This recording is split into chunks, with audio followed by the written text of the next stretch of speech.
जय श्री राम भक्तों, जय श्री बालाजी महाराज, जय माता की। कैसे हो आप सब? आशा करते हैं कि आप सब जो हैं सुरक्षित हैं, स्वस्थ हैं और बालाजी महाराज की कृपा, माँ अम्बे की कृपा आपके ऊपर बनी हुई है, यही कामना दिल से करते हैं। तो जैसा कि आप सभी को पता है कि हर रोज़ एक वीडियो आप तक लाने की पूरी कोशिश रहती है और हमारी ये भी कोशिश रहती है कि आप तक जो है ज्ञानवर्धक वीडियो ही पहुँचाई जाए।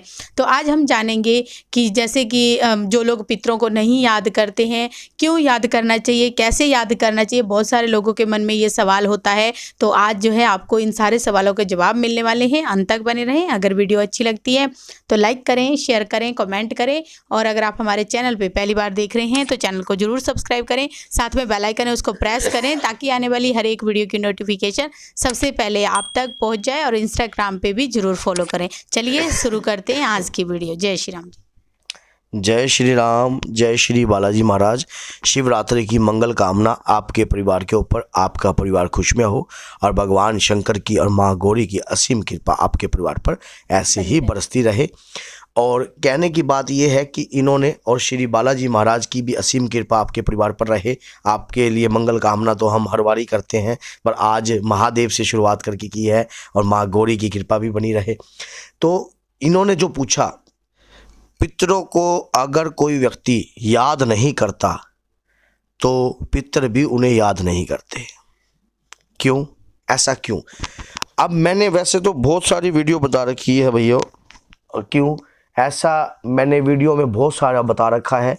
पहले मैंने 3-4 वीडियो बनी हुई हैं हमारी पितरों के ऊपर ही। पितरों को बलवान कैसे बनाएं, पितरों को किस प्रकार से श्रेष्ठ बनाना है, पितरों को हवन कैसे देना है। तो मैं आज आपको बता रहा हूं क्योंकि शिवरात्रि है। महादेव जो हैं वो संहार करता है और संहार करता देव है और माँ जगत जननी माँ भवानी अम्ब के उनकी अर्धांगिनी है। तो उनकी कृपा से आज जो दो शक्तियों का जो मिलन है। और कल जैसे कि अमावस्या पड़ रही है, आगे भी अमावस्या, सवा महीना, जैसे हम अगर आपके घर में विवाह हो तो उसका जो खुशी है वो सवा महीने तक रहती है। इसी प्रकार से अब जो विवाह हुआ है उसकी जो खुशी है वो कम से कम उसका जो असर है अगली अमावस्या तक भी रहेगा। तो अब मैं आपको बताता हूँ कि किस प्रकार से आपने करना है। ये 2 अमावस्या जो आएंगी आपके लिए बहुमूल्य आएंगी और अपने पितरों को आप बहुत कुछ दे सकते हो। जो अपने पितरों को याद नहीं करता, पितर भी उन्हें याद नहीं करते, पितर भी उन्हें पूछते नहीं हैं। क्योंकि क्यों नहीं पूछते? पहला नंबर तो हमें पितरों को याद क्यों करना चाहिए? पितरों को याद इसलिए करना चाहिए क्योंकि जिस धरती पर, ये जो धरती है एक कर्म क्षेत्र है, इस कर्म क्षेत्र पर हम पाप भी करते हैं, हम पुण्य भी करते हैं, जो हम आदान प्रदान करते हैं वो सब बराबर होता है।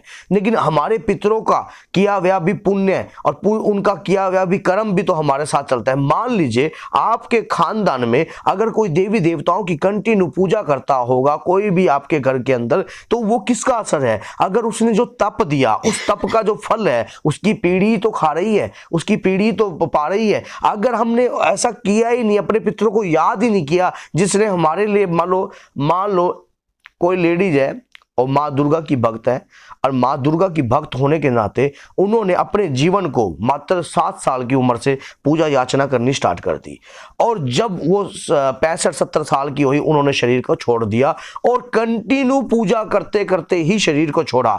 अपने जीवन से जीवन काल में उन्होंने कभी माँ दुर्गा की कभी पूजा नहीं छोड़ी। तो अब क्या है? अब वो जो आपके घर के अंदर जिसकी पूजा हो रही थी, माँ की कृपा भी हो गई और साथ में पितर की भी कृपा हो गई। तो कृपा वो उस माँ को याद करना क्या आपका फर्ज नहीं बनता? बनता है। लेकिन क्यों अगर बहुत से लोग इस चीज को भूल जाते हैं। अगर आप भी उन्हें याद नहीं करोगे, फिर भी वो कहते हैं ना, पुत्र का पुत्र हो सकता है लेकिन माता कुमाता नहीं होती है। और ऐसे ही आपके मान लो आपके पिताजी लगा लो, आपके दादा लगा लो, आपके खानदान में कोई भी ऐसी कोई शक्ति अगर चल रही है कंटिन्यू और आप उन्हें भूल गए हो, उन्हें याद करना भूल गए हो, उनके तप को आपने व्यर्थ समझ लिया। भगवान उस तप को व्यर्थ नहीं समझ रहा, भगवान ने उनको कृपा दी, लेकिन शरीर जो उम्र के हिसाब से जितनी सांसें लिखी हुई हैं उस सांसों के हिसाब से उनको शरीर को छोड़ना पड़ा। लेकिन जो वो कृपा थी पितृ रूप में आपके पास आ सकती है। उनकी कई भी जो भक्ति है वो भी आपकी पीढ़ी दर पीढ़ी चल सकती है।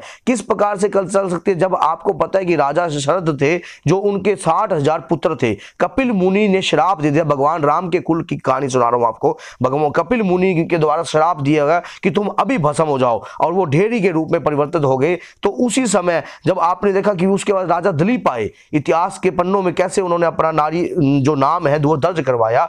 उसके बाद जब भगवान शंकर की याचना करी किसने? भगीरथ जी ने, और गंगा को धरती पर अवतरित किया। पाप नाशनी गंगा को धरती पर आने के बाद अपने कुल को श्रेष्ठ करवाया, अपने कुल को तर्पण करवाया। तो ये किसने किया? कुल की ही पीढ़ी ने किया। क्या आज आप बताओ कि राम जी के कुल में जो भगीरथ है, क्या उनका नाम नहीं लिया जाता? लिया जाता है। जो भी उनकी पीढ़ी चल रही है, उस कुल में जो श्रेष्ठता थी वो पीढ़ी दर पीढ़ी चलती रही। क्या भगवान ने उस पीढ़ी में आकर अवतरित नहीं हुए? भगवान राम भी तो उस पीढ़ी में आकर अवतरित हुए। तो अगर आपके कुल के अंदर कोई देवी देवताओं की पूजा चल रही है, या कुल के अंदर किसी भी प्रकार की, हमारे पितरों को हमें याद जरूर करना चाहिए। आप बहुत से लोग ऐसे सोचते हैं कि मान लो जमीन से जोड़ देते हैं, जैसा कि किसी की मारे पितरा ने के दे दिया मारता है, हमारे पिता ने क्या कर दिया हमारे वास्ते। तो ऐसा कभी नहीं सोचना।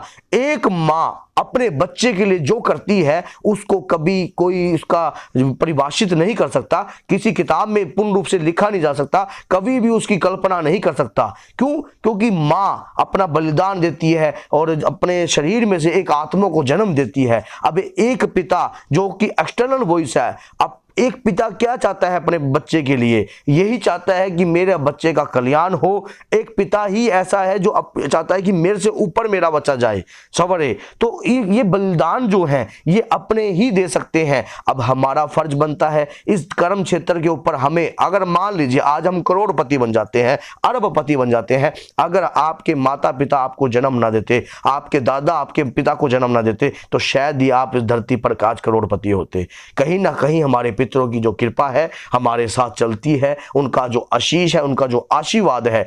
अब कई बार ऐसा हम सोच लेते हैं कि हमारे जो पितर हैं वो कई बार प्रेत योनि में होते हैं, पिशाच योनि में होते हैं, तो वो भी किसका फर्ज बनता है? वो भी हमारा ही अधिकार बनता है कि उनको श्रेष्ठता और शुद्ध करवाना, ताकि हमारे कुल के अंदर किसी भी प्रकार का कलंक ना रहे, हमारा कुल किसी भी प्रकार का श्रापित ना रहे, हमारे कुल में किसी भी प्रकार की प्रेत आत्माओं का साया ना रहे, भगवान की कृपा चलती रहे। हमें अपने पितरों को याद करने से अनगिनत लाभ प्राप्त हो सकते हैं। अनगिनत लाभों का इस प्रकार से होता है कि अगर आपके पितर कहीं ना कहीं, क्योंकि आत्मा कहाँ जाती है इसका कोई नहीं जानता, इतना पता है कि आत्मा परमात्मा का एक सूक्ष्म अंग है, समझ गए? तो सूक्ष्म अंश जो है वो परमात्मा में जाकर विलीन होता है, लेकिन उसी के सुख सागर में जाता है, उसी के ही सागर में जाकर, उसी के स्वर्ग लोक में जाकर वो कहीं ना कहीं, अगर पितर से मिलते हैं, आपके दादा और पिता अगर मिलन होता है, तो याद करते हैं इस पीढ़ी को, जो पीढ़ी धरती पर रहकर कर्म क्षेत्र पे, क्योंकि कर्म तो यहीं से बोया गया ना, कर्म तो यहीं से बोया गया। मरने के बाद जो अगर मान लो किसी के घर के अंदर हनुमान जी की पूजा हो रही है, लगातार हो रही है, तो वो पितर भी कहीं ना कहीं ऊपर बैठकर देख रहे हैं, देखो कितना सुखी है मेरा परिवार। और ऐसे कार्य में उनको पितर और भी ज्यादा तंग करते हैं, जो अपना धर्म परिवर्तन करते हैं, धर्म परिवर्तित होते हैं। बहुत से लोग, जैसे कि आप किस धर्म के हो, आपकी पीढ़ी में जो धर्म कंटिन्यू चलता जा रहा है, जिसकी पूजा याचना होती जा रही है, अचानक ही आप अपने धर्म को बदल दिया सिर्फ चंद पैसों के लिए या किसी कार्य के लिए, तो उसको ज्यादा टॉर्चर होता है, वो जो व्यक्ति ज्यादा परेशान होता है। फिर भी वो कहता है भैया तू तो यहाँ कभी नहीं रहेगा, यहाँ का नहीं रहेगा। कहते हैं ना, धोबी का कुत्ता ना घर का ना घाट का, तो ना तो इधर का रहेगा ना इधर का रहेगा। वो उसको ना तो वो कोई जो कुल में होगा कोई याद करेगा, क्योंकि ऐसे कलंकित व्यक्तियों को कोई याद नहीं करता, क्योंकि याद उन्हीं को किया जाता है जो मिसाल कायम करते हैं। जो मिसाल, मान लो कई बार ऐसा भी होता है, अगर मान लीजिए मन में इस प्रकार की शंका आती है कि हमारे माँ बाप हमारे लिए जमीन जायदाद नहीं छोड़ गए, मेरे छोटे भाई को देंगे, मेरे बड़े भाई को देंगे, ये गलत है। वो उनके कर्म थे, हमारे कर्म क्या है? हमारे माँ बाप ने अगर हमें जन्म ना दिया था तो शायद ये जमीन जायदाद भी हमारे पास ना होती। तो सबसे बड़ी बात ये होती है हमारे बुजुर्गों के प्रति, हमारे जो घर के श्रेष्ठ पुरुष हैं उनके प्रति हमारे एक कर्तव्य बनता है हम उनको याद करना। अपने जैसे कि अब शिवरात्रि है, शिवरात्रि पर अगर आप दूध तो होली अब अभी जैसे शिवरात्रि हो गई तो मान लो ये इसी मान लो जो सोमवार है, कल अमावस्या से, सोमवार से लेकर अगली अमावस्या तक आपको एक बहुत ही अच्छा उपाय बताता हूं मैं। एक चौमुखा दीपक लगाना है भगवान शंकर पर, और आपने मान लो उसमें और जो व्हाइट तिल है, व्हाइट तिल और कच्चा दूध, कच्चे दूध में व्हाइट तिल मिक्स करने हैं आपने, और गुलाब की पत्तियां मिक्स करनी है, और महादेव का उसमें पानी, लस्सी बनानी है एक किस्म की, पानी भी मिक्स करना है, और उसी में 11 लोटे एक डोलू ले लेना। बढ़िया मजा आनंदित, मानो दिल में वाकई में लगेगा कि मैं महादेव को नुहा के आया हूं। जो ब्रह्मांड का मैं उनको नुहाने में मान लो जो छोटे से लोटे, आपकी संतुष्टि हो जाएगी जब महादेव को आप ओम नमः शिवाय, जब आप स्नान करवाओगे तो इस उंगली से ऐसे ओम नमः शिवाय, ओम नमः शिवाय, कि हमारे पितरों को तर्पण हो, हमारे पितरों का भी, हमारे पितृ शुद्ध हो, हम अपने पितरों को याद कर रहे हैं। अगर हे पितृदेव हम भूल गए हैं तो हम आपको याद कर रहे हैं। आपने बोला है मेरे पितृदेव महाराज आपके श्री चरणों में, पितृदेव महाराज चाहे भगवान शंकर हो चाहे कोई हो, आपका हृदय बिल्कुल साफ है, भगवान शंकर के श्री चरणों में ही सब कुछ है। और वह जब आप इस प्रकार से, क्योंकि माँ जगत जननी माँ भगवानी अर्धांगिनी भगवान शंकर की, जब उनके संग, क्योंकि विवाह के उपलक्ष्य में वो बहुत खुश हैं, और इस खुशी में आपको जो भी आप मांगोगे आपको प्राप्त होगा। तो इस प्रकार से आपने कार्य करना है, अपने पितरों को याद करना है। जो अपने पितरों का नहीं है वो किसी का भी नहीं हो सकता, क्योंकि पितरों में सबसे श्रेष्ठ अपने माता पिता भी होते हैं, दादा दादी भी होते हैं, बुजुर्ग घर के जो बड़े श्रेष्ठ होते हैं, जिनकी तप और पूजा, जिन्होंने अपने जीवन का बलिदान दिया है उस खानदान को बढ़ाने के लिए, तो उनके प्रति। अब कई ऐसे भी होते हैं जो खानदान के अंदर कलंकित भी होते हैं, बेकार भी होते हैं, लेकिन हमारा कर्म जो है वो पहला श्रेष्ठ धर्म क्या है हमारा, उसको जरूर याद करके चलना। तो बोलिए जय सीताराम, जय श्री बालाजी महाराज। मेहंदीपुर की पवित्र कृपा आपके परिवार पर निरंतर बरसती रहे और आपका परिवार खुशमय और मंगलमय हो। जय माता की जय।